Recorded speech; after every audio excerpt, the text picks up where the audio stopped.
người đi bật con thế các con xoan tôi gió ông đi bật thế con thế kinh xe mà kia đó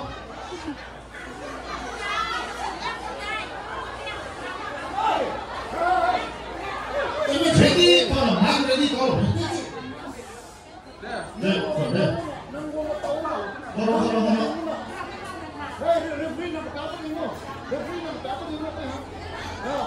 mai tôi đâu ready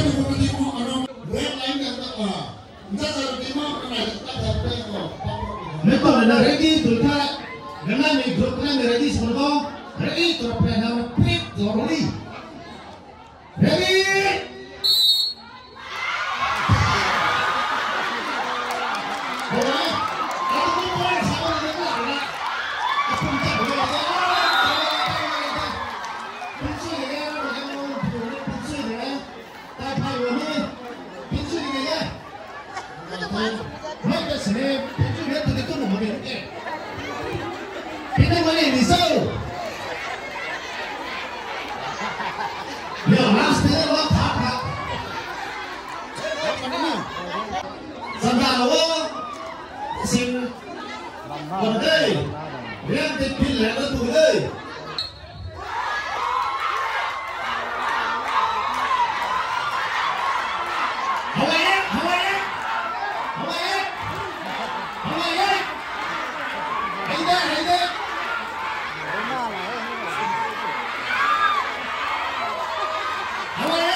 gì thì à cái làm tiền cái làm từ nó cấp ta đủ ra sẽ chụp cái mọi thứ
Rồi kính chào mời liên giải chào mời chúng ta có một đầu phải nói lời nghe một giờ siêu bằng thằng nào xin cùng bạn cùng thêm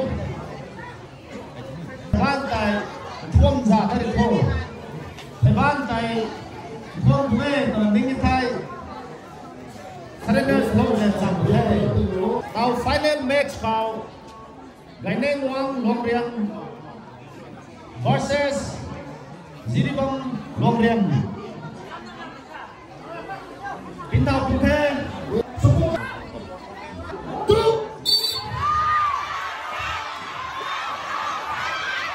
Hawaii. Tin ni langsung seputar ada sisi dah. Ini orang itu cuma itu ni ramai orang ni. Hai ni. Jadi Long Riang tak tung sian deh. Long Riang dah. Đây Long Riang cái đến sian deh. Sian tu deh. Pada apa ni? Ha. Pada apa ni? Hai dia.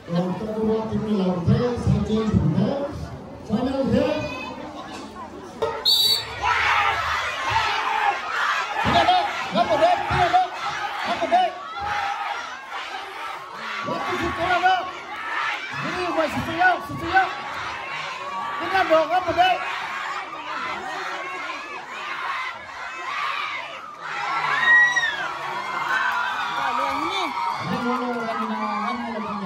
Sports meet ko tay longba longrian rui March pass ko first position la kani kumna longmai longrian le goinang longrian rui second le third position la kani cultural dance ko rui longmai tamanglong khani intai phai longrian rui first second khatni third position la kani ramlon luswan akhiam mekhau talan kung liu longba longrian zen chamma Sanapati Longren Khani Salem Kamai Ziribam Longren Kani Rui first second Khani third position la Kani volleyball Khori Khopum Rui first position Longba B Rui second Khani Longmai A Rui third position la Kani Tug of War Kha Gwainang Longren Rui first Ziribam Longren Rui second Khani committee Rui third position la Kani Ga Tau Mai Khau Rui Longba Longren Tamanglong Longren Khani Gwainang Longren Kani Rui first second Khani third position la Kani Mi da Khau guest artist Mathiwam Ka Mai Dimlu Pa Mai Khani Athui Phau Mai Kani Gwai Ta Rok Mai Naga Lu Phom Biak Thang Rui Chunku Mai Indau Kani Inbu na Rok Mai Film Forum team ka Gwai Rui Gwang Tang Launa program ti Thui Lau Mai Khani Tribal Research Institute Manipur Tani Rok Mai Naga Lu Phom Biak Thang Rui Chunku Mai Indau Kani